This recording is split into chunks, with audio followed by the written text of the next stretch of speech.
What's up, guys, and welcome to a new episode of our cocktail countdown. Today we're going to be looking at the number 3 of our list of the 50 most popular drinks of 2020 according to Drinks International. And the number 3 on our list today is going to be the Daiquiri. We're going to be digging into some history first before I actually show you how to make this cocktail.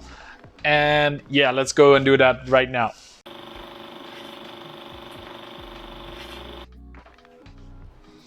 So when we're looking at the history for the Daiquiri, we're gonna be going back to 1896. With a lot of cocktails, we actually see that the history is kind of hazy. Like, we don't really know the origin, we don't really know where it comes from. With the Daiquiri, this is actually not the case. We found an actual cocktails recipe card found and signed by Jennings Cox. He was an American engineer. He used to live in Cuba and worked there as well in one of the mines. But how he actually came up with this cocktail is a funny story. He had a cocktail party, and when he had this cocktail party, this all happened to us. I think at some point he ran out of gin. So what do when you run out of something? You try to find something else that can be your second best. Well, in the end, it turned out to be the best. He ended up finding some some rum, and ended up mixing that with lime and sugar, which we now know of as the Daiquiri. So that's kind of where the origins come from. Then the name comes from the nearby iron mine, and this is also actually happened to be one of the port towns that the Americans invaded during the Spanish-American War. I know this doesn't really have anything to do with cocktails, but you're getting that one for free from me. The thing is with this cocktail recipe is that he might just be the first guy that actually penned the recipe down. There has been numerous occasions way before his time that there has been recipes of a cocktail, even though it didn't really get called a cocktail at that time. Say, for example, the British naval fleet has been drinking grog for ages before that, centuries maybe, and a grog was rum, lime, water, and sugar. So in the end, we took out the water, and that's where you have your Daiquiri. So, as I said, he might have been the first one to write it down. And before that, multiple lime and sugar drinks have been made in Cuba, dating back all the way to 1500s. Obviously, at that time, we didn't really know them as cocktails, or the word didn't really exist yet. But then again, there is still a notice of them in the history books.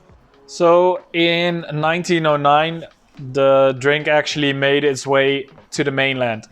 Lucius W. Johnson, who was a naval officer, brought it back to, or at least brought the recipe back to Washington, where he brought it to the Army and Naval Club. After that, it kind of lingered on for a little bit. 4 years later, there was one of the first big transitions where they swapped out one of these original glasses where it got served up with ice for one of these glasses, which is where one of these coupe glasses, where they actually ended up shaking and straining it, making for less dilution as well during the drink.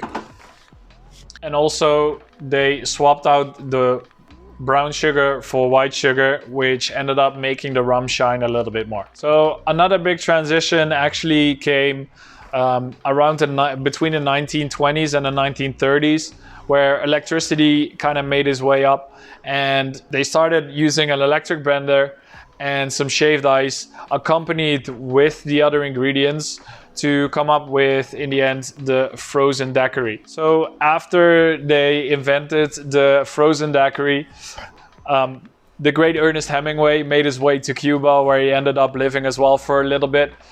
And the one thing about Ernest Hemingway is he was a diabetic. So that means that sugar was a no-go. So what did he end up doing? he said, okay, I want double the rum and no sugar. So they started making that, which obviously made for a crazy alcoholic drink, which ended up being very strong and made for some big drinking sessions. It's actually been recorded that, or at least been written down somewhere, that Ernest Hemingway at some point was drinking up to 15 frozen daiquiris in one session. After that, another kind of transition was that recipe of the Ernest Hemingway special, in this case, it kind of transitioned a little bit to the Hemingway special daiquiri that we now know, or the Hemingway daiquiri that we now know, which ended up being with grapefruit juice and maraschino liqueur, as well as all the other ingredients. So as well with the rum, the sugar and the lime. And that ended up for a way more pleasant drink that people are still enjoying to this day. Okay, so let's get into the most important part of this video. Let me show you how you actually make a daiquiri. So since we're gonna be using a glass without ice, or we're gonna be serving it at least without ice, at first we're gonna make sure that we're gonna have a nice and cool glass. So we're gonna fill it up with crushed ice. That's gonna sit there. By the time we finish our cocktail, the glass is gonna be nice and cool. So the daiquiri is, as I said, it's a shaken cocktail. So we're gonna need our shakers and we're gonna need our jigger. Then we are gonna be taking our rum, which is our Captain Morgan white rum, and we will be putting 2 ounces or 60 mils of white rum into our drink, or into our big shaker tin. Then we are gonna take some freshly squeezed lime juice and make sure to add 1 ounce or 30 mils of that to our shaker tin again. Also, when you are using lime juice into your cocktails, make sure that it is as fresh as possible, since that's also gonna do a lot for the flavor. Lime juice that's been sitting there for a while is not as good and vibrant as we want it to be. So yeah, that's one of the most important things in this one. Then also, I made a Demerara sugar syrup, where we are going to be using 20 mils or about 3/4 of an ounce to add to our shaker. Actually, when we are looking at the daiquiri, this is one of those cocktails that you can really easily mess up. If you're using too much sugar, you can easily make it like you're drinking a candy floss or something similar like that. And once we add too much lime juice to it, it's gonna just be too acidic, and well, it's just not going to be a nice experience. I actually heard of a story from of a guy that owned some of bars, and what he would do is he would let his staff that was coming in for an interview, he would let them make a daiquiri for him. So he kind of had an idea of how good of a bartender he was dealing with, since yeah, this is going to tell a lot about your skills as a bartender, or at least that's what he thought. Then we have all our ingredients in the shaker tin. 3 ingredients, super easy drink, but also pretty hard. So you can decide on that one. Then when we're gonna be shaking our drink, we're gonna make sure we add enough ice to our shaker, and we are gonna make sure that we shake for about 10 to 15 seconds, but give it a good hard shake. And that should be enough already. Okay, and that is actually all we need. We can dump out the crushed ice here. We'll be needing that, and we will be double straining into our glass, where our extra strainer basically makes sure that we don't have all the really small pieces of ice that we just basically shook off. into our drink, since we will be serving it without any ice. So those little pieces of ice will actually, you'll notice them once you're drinking them, since the structure just kind of changes.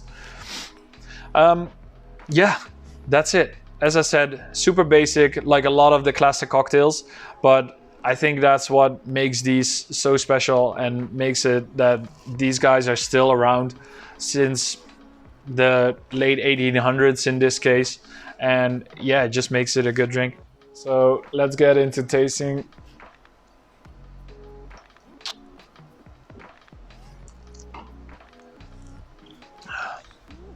Yeah, that's nice.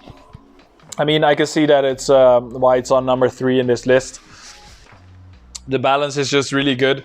It has that little bit of acidity, but it just really pairs well with the rum and the sugar. I think personally, I really like the Demerara sugar instead of normal white sugar syrup. But again, that's kind of up to your own preferences, what you like. I think it just rounds out the drink a little bit more. But yeah, besides that, it's a really beautiful drink. Then that is basically everything for this episode. I hope you guys really enjoyed it. Make sure to leave a comment, like and subscribe if you like what we do, and make sure to tune in next week for another episode. See you guys.